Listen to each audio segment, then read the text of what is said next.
எல்லோருக்கும் வணக்கம். எல்லாம் எப்படி இருக்கீங்க? நல்லா இருப்பீங்கன்னு நினைக்கிறேன். நானும் சிறப்பாக இருக்கேன். ஒரு சந்தோஷமான விஷயம், ஒரு சோகமான விஷயம். சந்தோஷமான விஷயம் என்னன்னு கேட்டால், ஈரானும் அமெரிக்காவும் இந்த போர் நிறுத்தத்தை சுத்தமாக முடிச்சுட்டு கையெழுத்து போட போகிறாங்க அப்படின்ற மாரி அமெரிக்கா வட்டாரமும் ஈரான் வட்டாரமும் சொல்லியிருக்காங்க. இது வந்து ஒரு கண்டிஷன் அப்பளேவா சொல்லிக்கலாம். இன்றைக்கான தகவல் தான் இது. திடீர்னு அமெரிக்காக்காரன் ஒரு மூலக்கோளராகி திருப்பி ஏவுகணை விட்டானா போர் தொடங்கிடும். ஆனால் அதுக்கு 100% வாய்ப்பு இல்லை அப்படின்ற மாதிரி தான் தகவல்லாம் வெளியே வருது. அப்புறம் சோகமான விஷயம் என்னன்னு கேட்டால், ஒரு இறப்பு செய்தி. குவைத்தில் வந்து கடந்த சில தினங்களில் ஒரு 3 பேர் உயிரிழந்திருக்காங்க. அதில் விழுப்புரத்தை சேர்ந்தவங்க செல்வி, வினோத், அதுக்கப்புறம் வந்து புதுக்கோட்டையை சேர்ந்தவங்க முகமது ரபீத் அப்படின்ட்டு அந்த நியூஸ் வந்து வெளியாகிருக்கு. அப்புறம் என்ன, வேறு தகவல் எதுவும் பெருசாக அந்த அளவுக்கு வரல. வேலையும் எனக்கு எதுவும் வரல. வந்தால் தானே அவங்க கூட ஷேர் பண்ணிக்க முடியும். சலூன் இட்டுன்னு வந்திருக்காங்க. ஒரு மணி நேரம் ஆகுமா. நேரத்தில் வீட்டுக்கு போயிட்டு வரையா குமார் அப்படின்னு கேட்டாங்க. இல்லை மாமா இங்கே வெயிட் பண்ணுறேன் அப்படின்ட்டேன். சரியான வெயில் போல காட்டுதுங்க. காற்று அடித்தா கூட அது அனல் காற்று வீசுகிற மாரி இருக்குது. ஐயோ, ஏசி போட்டுன்னு உட்கார முடியாது ஒரு மணி நேரம். ஏன்னா ஏசி ப்ராப்ளம் ஆகிடும். சும்மா ரன்னிங் இல்லாமல் ஏசி போட்டுன்னே உட்காந்துருந்தா 2000 years later.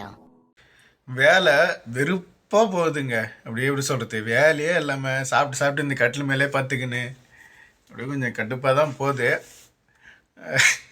என்ன பண்ணுறது, இன்னும் ஒரு 10 நாள். அப்புறம் பிப்ரவரி 28 எப்படி சொல்கிறது, மொத்தமாக 5 லட்சம் குவைத் ஏர்வேஸ் டிக்கெட் வந்து கேன்சல் ஆகிருக்குதான். 5 லட்சம் டிக்கெட்டு. அதில் 55% மக்களுக்கு வந்து பணத்தை ரீஃபண்ட் பண்ணிட்டோம். இன்னும் 45% மக்களுக்கு தான் பணம் வழங்க வேண்டியது இருக்குது அப்படின்ட்டு குவைத் ஏர்வேஸ் வந்து அறிவிச்சிருக்கு. அப்புறம் குவைத் ஏர்வேஸ் வந்து 58 இடங்களுக்கு அதோட சேவை வந்து வழங்கியிருந்துச்சு. அது இப்போ 728 இடங்களுக்காக நாங்கள் உயர்த்துகிறோம் அப்படின்ற மாரி அறிவிச்சிருக்காங்க. இப்படி அறிவிச்சது உண்மையிலே ஒரு நல்ல விஷயந்தான். இன்னும் ஃப்ளைட் ரேட்டு கொஞ்சம் கம்மியாகும். அதேமாரி ஏர் இந்தியா சேவையெல்லாம் 1ஆம் தேதியிலேருந்து தொடங்குது, டெர்மினல் 1லேருந்து. அதனாலேயே கொஞ்சம் டிக்கெட் ரேட்டு கம்மியாகும். அப்புறம் காலையில் வீடியோ ஆரம்பிக்கும் போது சொல்லியிருப்பேன், இதுமாரி ஒரு ஒப்பந்தம் நல்ல முடிவுக்கு வந்துடும் இந்த ஈரான் அமெரிக்கா போர் அப்படின்னு.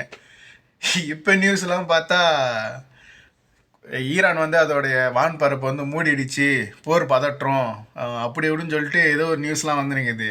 ஆனால் அது பார்த்தா இன்றைக்கி நியூஸுன்னு சொல்லிட்டு தான் காட்டுது. இவனுங்களை நம்பி ஒரு நியூஸும் சொல்ல முடியல, ஒரு நிலையான தகவலும் எடுக்க முடியல நம்மளால். நினச்சா சிரிக்கிறதா அழுகுறதான்னு தெரியல. இதுக்கேற்ற மாதிரி நம்மளுக்கு வேலையும் தகவலும் வர மாட்டேருக்கு. மேடம் கால் பண்ணி, குமார் ஓனரோட அம்மா வந்து அயோனில் இருக்கிறாங்க, இட்டுன்னு போய் சாத் அப்துல்லால் விட்டுரு அப்படின்னு சொல்லிட்டு ஃபோன் பண்ணாங்க. அவங்கள இட்டுன்னு போய் விடுறதுக்கு அயோன் போயின்னு இருக்கிறேன். ஒருவேளை எங்கள் வீட்டுக்கு வராங்களா இல்லை சாத்தப்தில் போகிறாங்களான்னு சொல்லிட்டு தெரியல. இங்கே போகணுன்ற மாதிரி மட்டும்தான் சொன்னாங்க. அப்புறம் ஒரு குழந்தையோட கை வந்து ஒரு இரும்பில் மாட்டிக்கிச்சு, அதை வந்து நாங்கள் மீட்டு எடுத்தோம் அப்படின்ட்டு தீயணைப்புத்துறை வந்து ஒரு தகவல் ஒன்று சொல்லியிருந்தாங்க. அதுக்கப்புறம் என்ன சொல்கிறதுன்னு இன்றைக்கே ஒன்றும் புரியல, பைத்தியம் முடியுது. நல்லா வேலை தகவல் வந்தால் தானே சொல்ல முடியும். எதுவுமே வராமல் நான் என்ன சொல்கிறதுன்னு பைத்தியம் முடிக்குது. சும்மா எதனா வாய்க்கு வந்த மாரியும் சும்மா ஏதாவது அடிச்சு விடலான்னு பார்த்தாலும் மனசு கேட்க மாட்டேங்குது. ஏன்னா நம்மளையே நம்பி ஒருத்தவங்க பார்த்து சப்ஸ்கிரைப் பண்ணி பார்க்குறாங்கன்னா அவங்கள்ட்ட நான் பொய்யா சொல்ல முடியும்? சும்மா வியூஸ் போகுதுன்றதுக்கோசரம் போய் சொல்ல முடியுமா? சரி ஃப்ரெண்ட்ஸ், நம்பிக்கையோடு இருப்போம், கான்ஃபிடண்ட்டாக இருப்போம். வெற்றி நிச்சயம்.